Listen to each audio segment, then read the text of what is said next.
Welcome to episode 167 of EDH Commander Challenge. I'm your host, BT.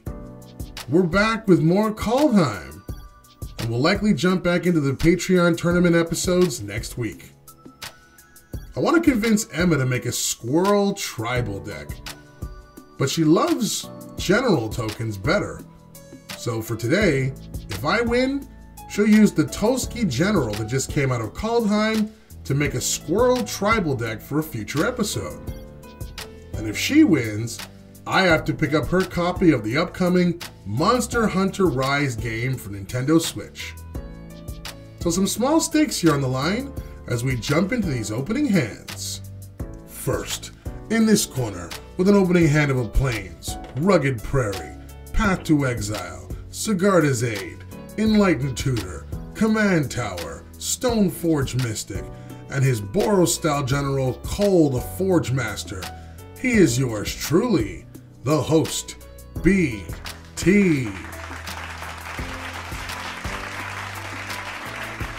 Next, in this corner, with an opening hand of 3 forests, Soul Ring, Lotus Cobra, Reclamation Sage, Vernal Bloom, and her mono-green general Toski, bearer of squirrely secrets. She is the prodigy. This is Emma. Emma on the dice would have started us off, so let's begin another Kaldheim card fight. For our first turns, Emma plays a forest into a turn 1 Soul Ring, while I play Command Tower and cast a turn 1 Sigarda's Aid. Emma casts Reclamation Sage to immediately dispose of my Sigarda's Aid with its ETB. Then she plays a forest and passes. For my turn, I play Rugged Prairie and cast my general, Koll the Forgemaster, and pass. Emma starts her turn off by casting Lotus Cobra. Then she plays a basic to get an extra mana from it, and casts her general, Toski, bearer of secrets. Well, we both know they're squirrely secrets. And she passes. I play a Plains and cast Stoneforge Mystic. With its ETB, I add Stormrider Rig from my deck to my hand and pass. Emma plays a basic and casts Vernal Bloom, doubling her mana. That instantly makes me pretty nervous. Next she casts Thragtusk, and with its ETB, she gains 5 life. Then she moves into combat and attacks me with her Sage and General. I in turn cast Path to exile the Sage and block her General with my Mystic, while she grabs a free basic from her deck into play tapped before passing. For my turn, I play a Mountain and cast the Stormrider Rig I got earlier. Then I equip it to my Mystic and pass the turn. For Emma's turn, she smiles and explains that she bought some new cards she didn't tell me about to make this deck, including this beautiful foil, the Great Henge, which has me praying immediately that she doesn't have any creatures in hand, as with double mana, that card can get out of hand relatively quickly. Then she casts Hammer of Nizan, and with its free ETB equip effect, she moves her Thragtusk onto it, making it even more powerful and, like her general, indestructible. Then she moves into combat and attacks me with everything but the Cobra, as she says that with double mana, she's saving it in case she draws something like Genesis Wave or Reshape the Earth to do some more long-term damage. I block her general with mine, and then throw the Mystic in front of the giant Thragtusk. Thanks to my general's effect, the Mystic returns to my hand, and then Emma passes.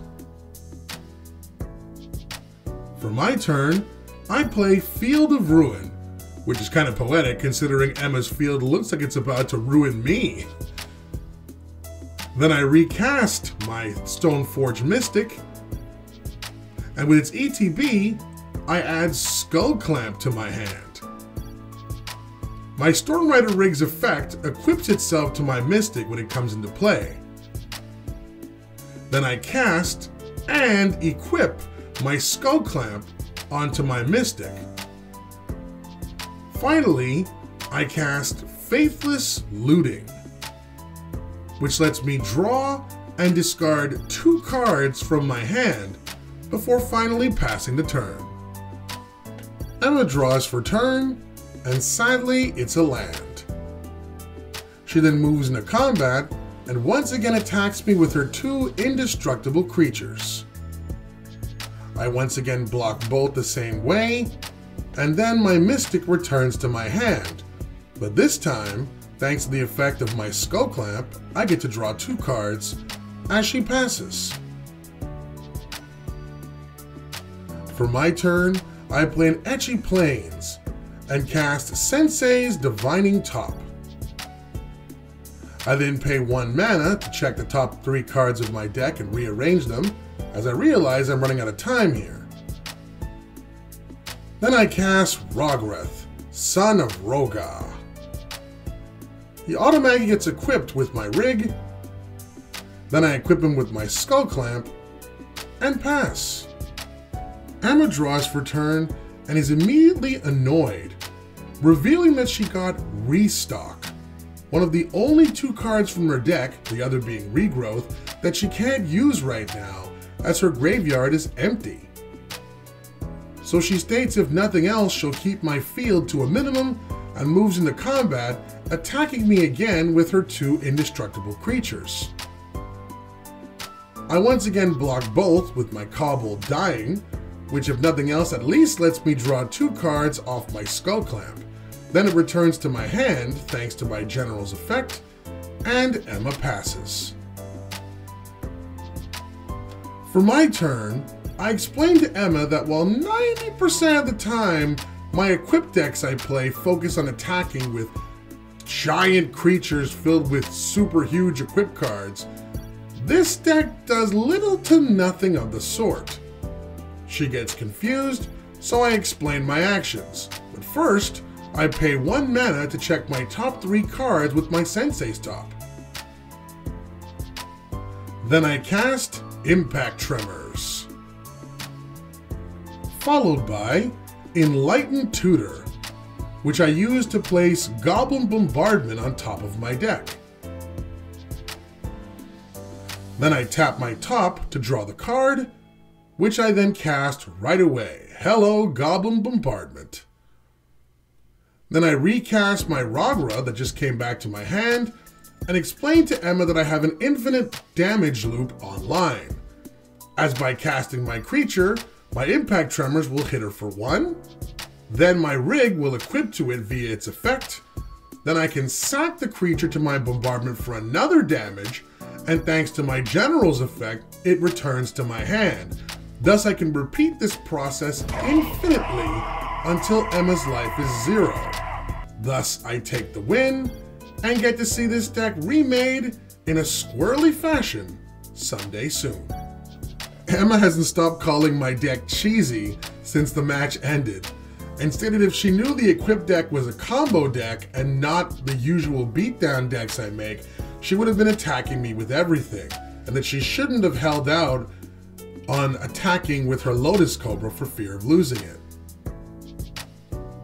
I think she had the worst luck ever here in the fact that in those 2 turns after she played that awesome card, the Great Henge that you see up here, she drew a land and then drew Restock with an empty graveyard. If she had drawn any creatures like Craterhoof Behemoth or End Race Forerunners, or even a token generator like Beacon of Creation, I would have been toast. As for my general, Koll the Forgemaster, the beauty of this deck is, well, it's a budget player's dream. A large amount of the cards that make the deck work aren't expensive cash-wise or even mana-wise. The only large money cards in the deck are cards that tutor things, like Enlightened Tutor or Stoneforge Mystic. I highly recommend you guys give this deck a try. Whether it be in a 4-player multi or one-on-one, I think you'll be delightfully surprised. If you agree with our picks, let us know in the comments below. Also, if you enjoy our content, consider becoming a patron. Give you access to some sweet things like entries into our patron exclusive tournaments, bonus entries into our giveaways, your nickname at the end of each video as part of our EDHCC club, and so much more. That's it for this week. Thank you guys so much for watching. Thank you for joining us. Stay safe, stay warm, and keep on card gaming. Cheers, guys. Thanks for watching, guys. Hope you enjoyed this week's episode.